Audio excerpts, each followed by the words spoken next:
Hello.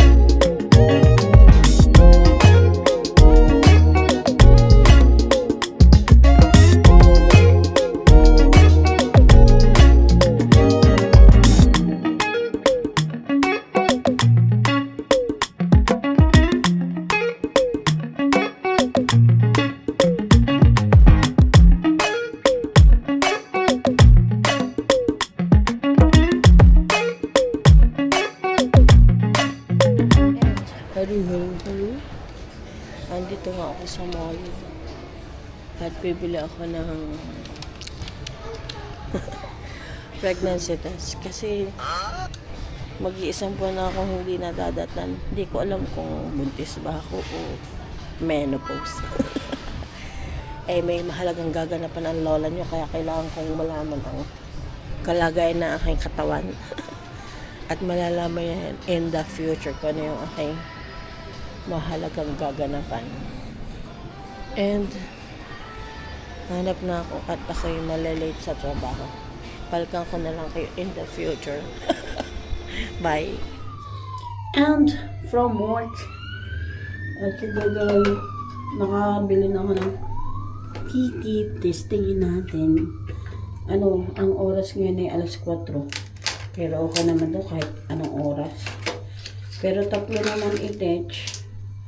So, testing muna natin yung isa. Kung anong magiging result. So, meron tayong disposable. At timing na pahingi, ihi na ako. Pero hindi lang pala ihi ang nararamdaman ko. wait lang. And this is it, the moment of truth. Yun na muna tayo ng kamay. Babasahin ko muna ang palang instruction. So, dito natin malalaman kung buong test pa tayo o talagang menopause na talaga. Hindi papipigilan. Wait lang. Fight na tayo. So, may taklog daw i-teach.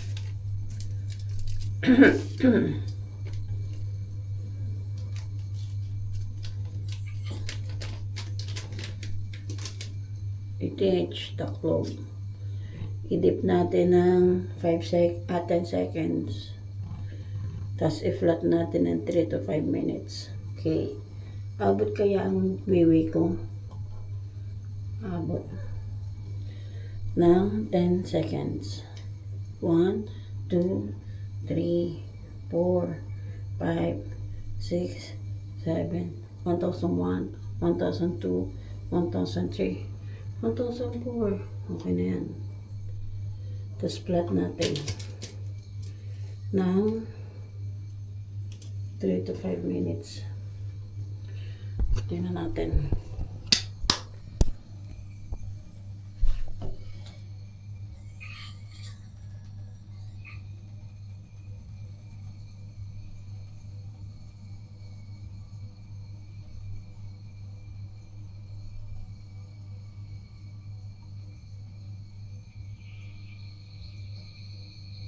So, ang magiging itsura niya ay pag positive,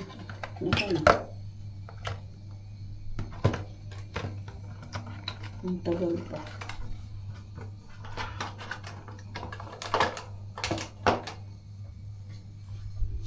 So, wala pa. Excited masyado. Basta naging wet na siya. Pero, parang nakikita ko na ang sagot. Para confirm natin.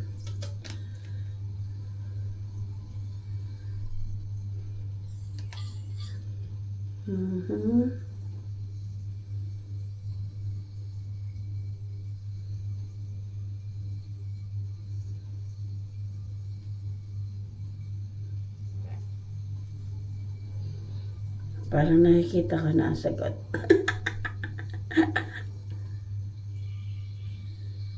So, dapat 2 guhit niya. Tapos, ito yung lumabas. Tanan! Isa lang yung guhit dito. So, negative tayo. Makakahinga na ng malubag si Lolo. Kasi pag positive, dapat 2 guhit. Yan, doon sa bilog at sa haba. Pag negative naman, isa lang doon sa haba. Pag naman doon sa bilog nagkaguhit, invalid. So, negative. Pero syempre gusto ko mabuntis ako. Pero si Lolo kasi ang medyo problema. So yun, safe tayo sa ating gaganapan. Pero yun nga, menopause na tayo. Abangan natin kung magkakaroon ba ako. Kasi meron pang nalalabing mga araw para magkaroon ako. Pero siguro hindi na ito. Pero hindi naman siguro pag menopause yata, hindi agad-agad na wala, parang magkakaroon pa rin ng pahapyaw. Kasi nung katrabaho ko, after 6 months daw, nagkaroon daw siya ulit. Pero yun nga lang, mag-aabang ako lagi kung kailan ako magkaka-spotting. Ugali ko pa naman magdala ng panghanda. Alam niyo na kung ano yung panghanda. 60 ka na naman sila sa bag ko. Pero ang sure, negative. Hindi tayo buntis.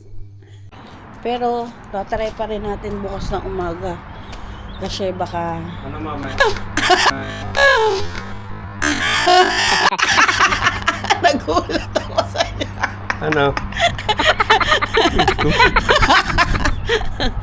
Positive! Positive! Ano?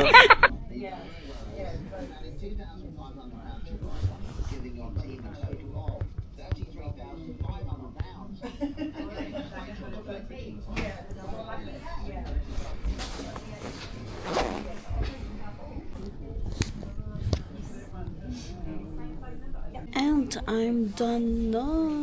Uwi na tayo. Masyado marami tayong English ng mga araw na ito. At kailangan nating ipunin yung mga English para gagamitin pa natin sa mga susunod na araw. And let's go. Nagutom na ako. Magsisiyar muna ako. Bye-bye. Punta muna tayo sa CR. So ito nga. Maya na ako magsiseryoso pag sa bahay na.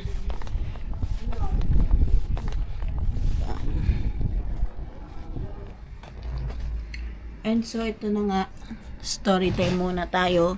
Ang real status ng health ng lola nyo ay umuulan pa talaga. Buti na lang nakarating na agad ako ng maaga-aga. Kaya intay ko din sa bus medyo lumakas din ng on and off yung ulan actually at saka yung init. So napalayo na naman ang ating kwento. So ito yung ating kwento. I will undergo mastectomy operation sa Friday na yon. So today is Tuesday. Nag-assessment lang tayo kanina. Pero gagawin daw ulit yun sa Friday before ang operation.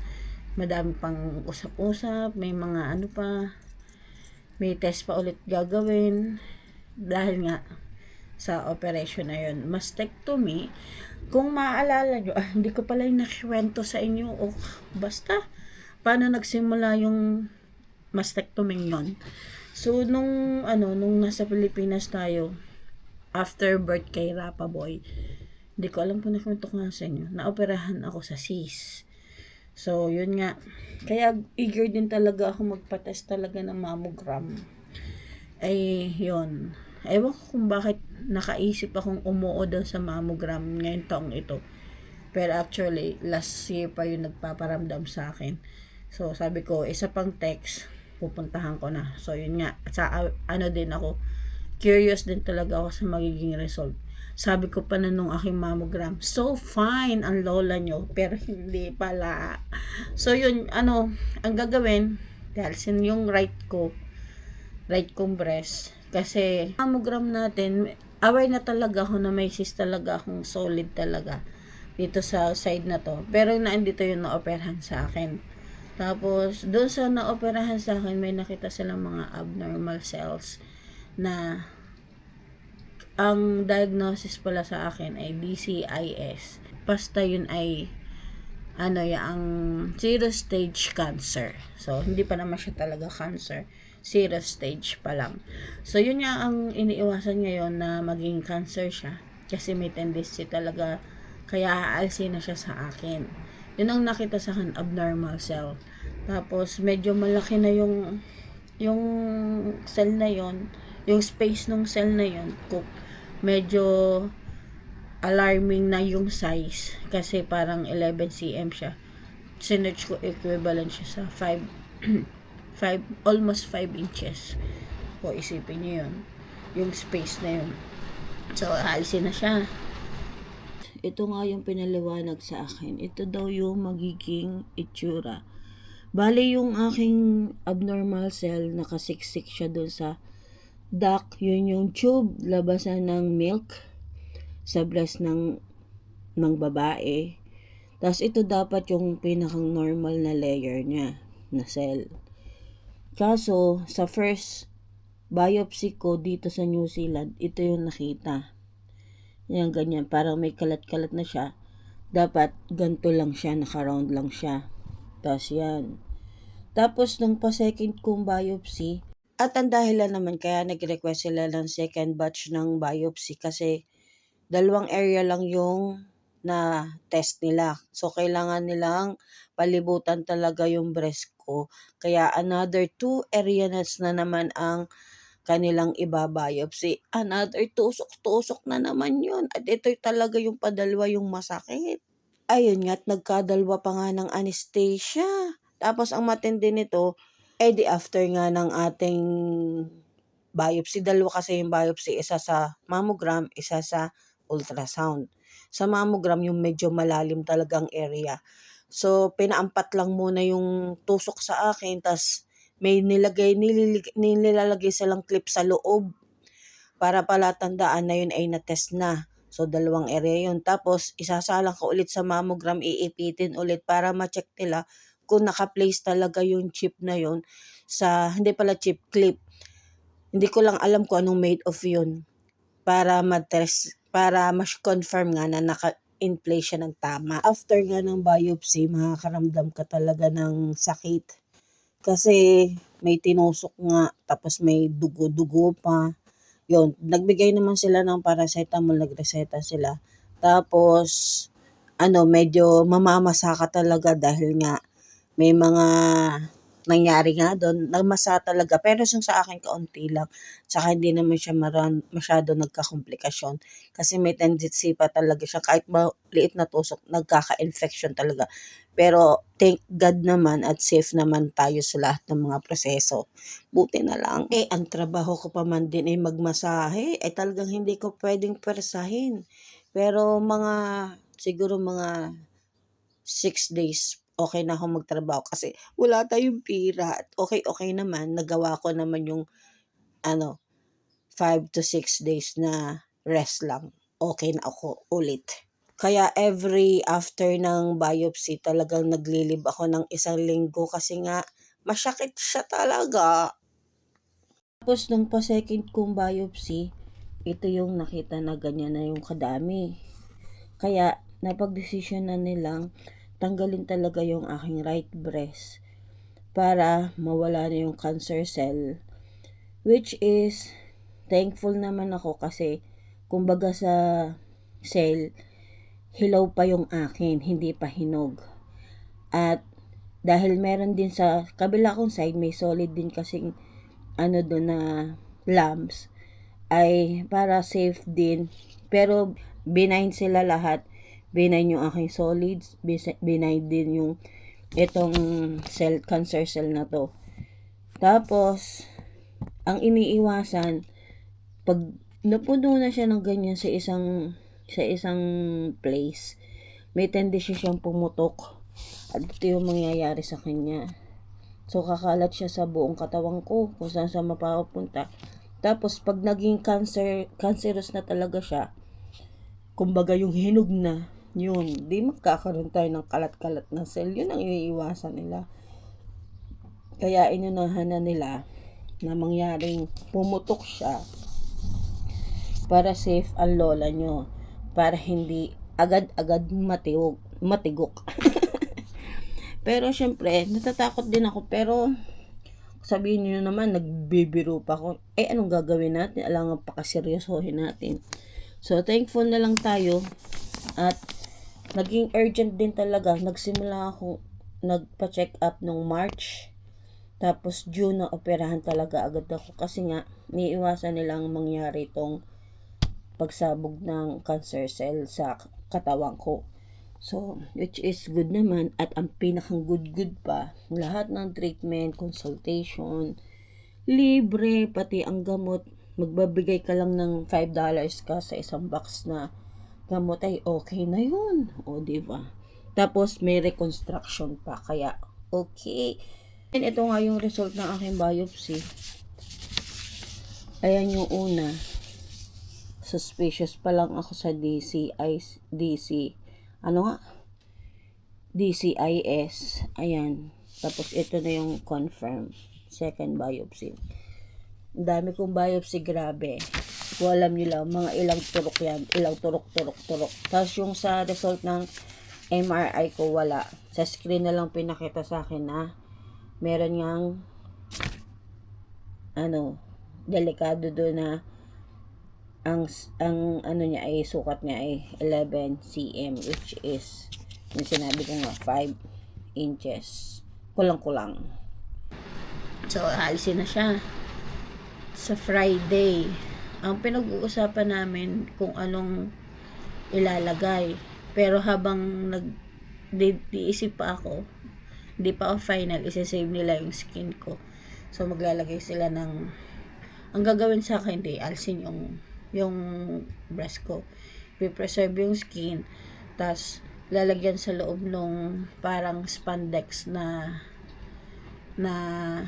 parang plastic, hindi ko alam, basta spandex yun na gel, silicone. Tapos yung paglalagay ng nasa loob, parang utay-utay kasi nga iintayin humilab yung aking sugat. Hindi agad-agad ko utay-utay. So madaming proseso ang gagawin sa akin. Tapos, gusto ko sana, una namin na pag-usapan yung tissue ko talaga yung kukunin sa akin. Which is, kukuha dito sa tiyan ko. Madami tayo ng fats. Tapos yung sa likod. Kaso, sa weight kong ito, sa laki kong ito, ay risky nga sa infection. So, ang sabi nila sa akin, mag-diet muna ako hanggang 10 kilos. Kaya ko ya yun mag-reduce ng 10 kilos? So, yun nga. Iintayin pa kung ma-reach ko yung yung dapat 80, 89, bumaba ng ako. Kaya ko lang yung mga kilo-kilo na 1 kilo.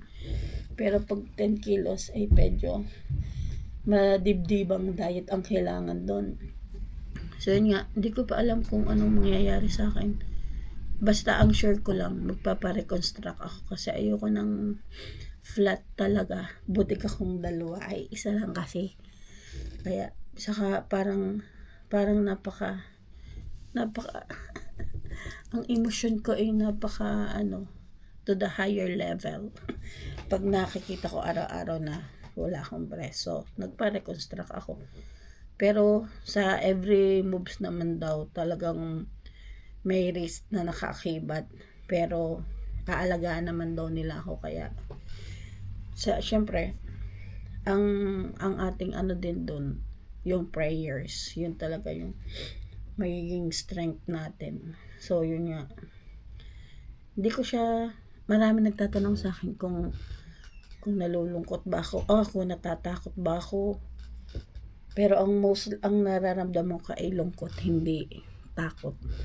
Kasi nalulungkot ako. Basta, alam nyo na yun. At kakain muna ako at saka yung kwentuhan natin tutuloy natin sa mga makaraang mga lilipas na mga araw kasi madaming stage talaga akong gagawin. So, ang status ko ngayon, unemployed. Nagpaalam muna ako sa trabaho, kaya lang, iniisip ko din kung magagawa ko pa talaga mag-massage after ng surgery. Kaya yun, ang iniisip ko na lang ngayon yung paghanda ng mga gagamitin at saka nung sarili ko at saka nung mga nakapaligid sa akin. Kasi basta mas maganda magkwentuhan pag nararamdaman mo na talaga Kaya balikan ko kayo pag na-experience ko talaga. Mahirap mag-imagine at baka yung ini-imagine mo sa pasama halip na sa paganda. And abangan na lang natin mga susunod na kabanata. Basta prayers. Wala tayong magagawa. I-accept na lang. At humingi tayo ng strength sa lahat-lahat. Pati sa mga kasama natin. And move on muna tayo sa kadramahan. At ito nga, nagyaya si Lolo sa malaking pizza dito sa Hell Pizza. Ang sarap niyan. Tapos syempre, hindi mawawala ang picture-picture. Syempre!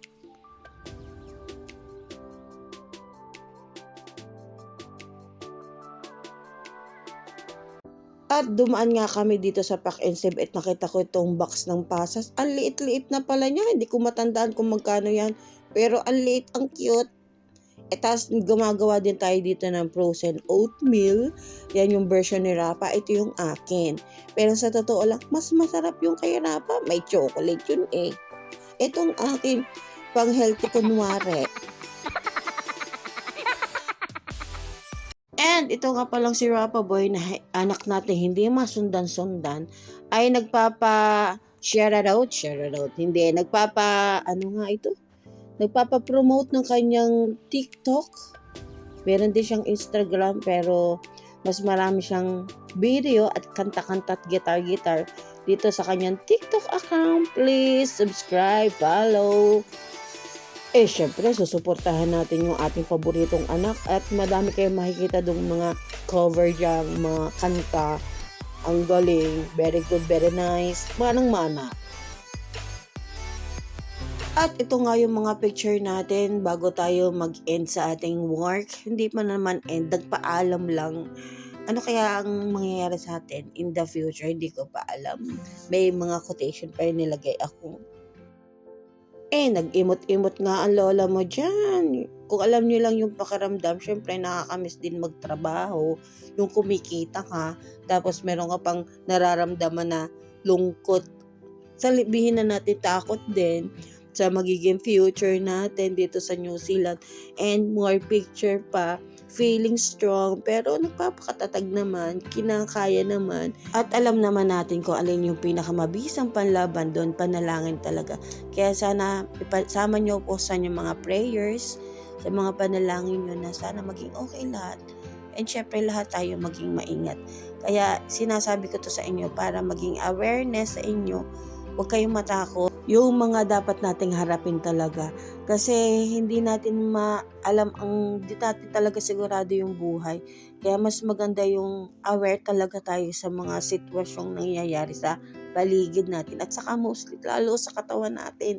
Kasi may mga mahal tayo sa buhay na laging naandyan, na gusto nila safe tayo lahat. And ito yung sasabihin ko na dati hindi ako aware sa mga gantong issue pero kailangan na talaga nating harapin. At kung may mga magagandang opportunities tulad ngayon, libre nga, why not? Kapag may mga gantong benefits sa isang country, kung sa atin nga dyan sa Pilipinas, talaga maghihirap pa talaga sila ng panggastos. Pero dito sa New Zealand, awareness din nga talaga. Grab na natin. Lalo na kung may duda tayo sa katawan natin. Kasi dapat nating ingatan ang ating katawan. Pero hindi naman ako perfect. Syempre, may mga cheat days din ako. Pero at least tansya ko kung ano yung dapat at saka hindi. At saka alam ko talaga yung magiging status natin pag pinabayaan ko ang sarili ko. Syempre, may mga iiyak. Ay, iiyak talaga. And sana, para mas matuwa ako, please follow and subscribe our YouTube channel and Facebook. At samahan niya ako sa aking recovery stage. Nako naman, di ko alam kung anong magiging future ko, pero sana positive lahat. And stay happy and healthy. And thanks for watching. Bye-bye. Thank you.